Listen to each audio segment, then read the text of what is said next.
Hey guys, welcome back to the channel. In this tutorial, I'll show you how to delete your watch history on TikTok. It's quick, simple and really useful if you want to keep your activity private. So, let's get started.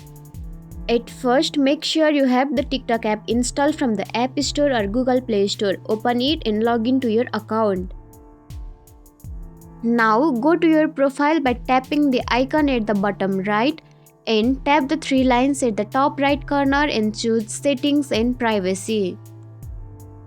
Scroll down and tap on Activity Center. Here you will see an option called Watch History. Tap it and TikTok will show you all the videos you have recently watched. To delete, tap the gear icon or settings in the top right corner. Then select Clear History. TikTok will ask you to confirm, just tap Clear again. That's it, your watch history is gone. And that's how you delete your TikTok watch history fast and easy.